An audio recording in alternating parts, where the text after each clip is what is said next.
All right, everyone, welcome back for another deep dive. You know how we do it around here, digging deep into fascinating topics that make you think. And today, well, we're tackling a question that's both timeless and super relevant. Can love really be faked? I mean, think about it. We've all seen it in movies, read it in books, experienced it, maybe even firsthand. Right, exactly. And to really dissect this, we're diving into episode 1 of a podcast called Faking Love, Authenticity versus Deception. The episode's aptly titled, you guessed it, Can Love Be Faked? And let me tell you, just from listening to that first episode, it gets pretty intense. I mean, we're going way beyond just like typical relationship drama. This is about trust vulnerability. Yeah. Even like self-deception, it gets deep. Absolutely. And just to start unpacking this whole idea of faking love, we got to figure out, what even is love? I mean, is it purely a feeling or is it more about commitment and, Yeah, actions? because those are two very different things, Right. right? Exactly. And the podcast jumps right into that. It suggests that love, it might not always be the simple, straightforward feeling. It can be a choice, a commitment, or Right. like this super complex mix of all those things. Okay, so that's love, but then what does it even mean to fake it?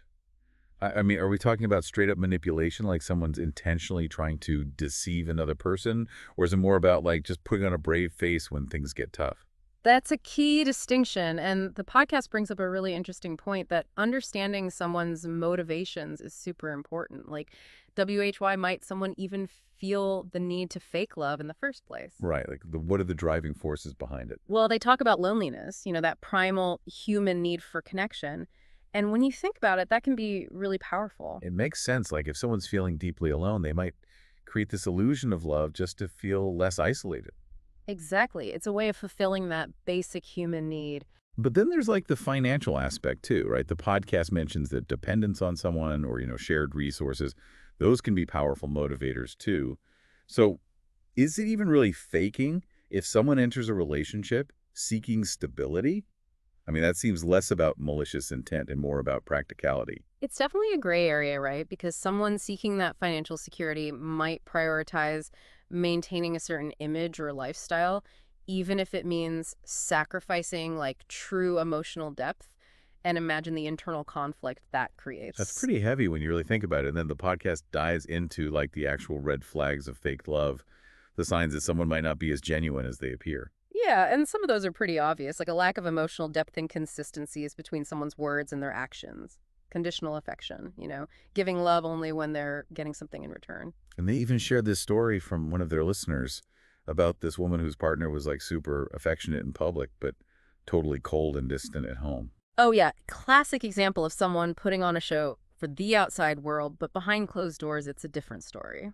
It's almost like they're playing a role, right? Exactly, and that's why paying attention to those subtle cues is so important. Like overly exaggerated displays of affection, those can be a sign, but a real giveaway is when someone shows little genuine interest in their partner's thoughts and feelings. The focus is all on maintaining that facade, not actually nurturing a real connection. Right, like the relationship is all surface level. Precisely. And it makes you wonder if there are certain personality types that are more prone to this kind of behavior, or some people just naturally better at faking it than others. That's a fascinating thought. And it kind of makes you question everything you see, right? But then the podcast flips the script and presents the counter argument, this idea that true love can't be faked, Yeah. that it's this raw, genuine force that just can't be manufactured.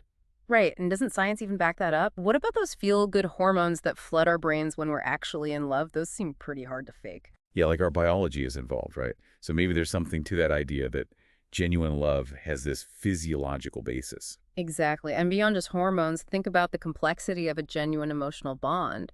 All those shared experiences, vulnerabilities, inside jokes, those threads get woven together over time and they create this depth and complexity that's almost impossible to just fabricate. That makes sense. Like you can't fake years of shared memories and inside jokes. Exactly. It's about more than just putting on a show. And to really illustrate this idea, the podcast shares some personal stories from their listeners, people who have experienced both genuine and faked love.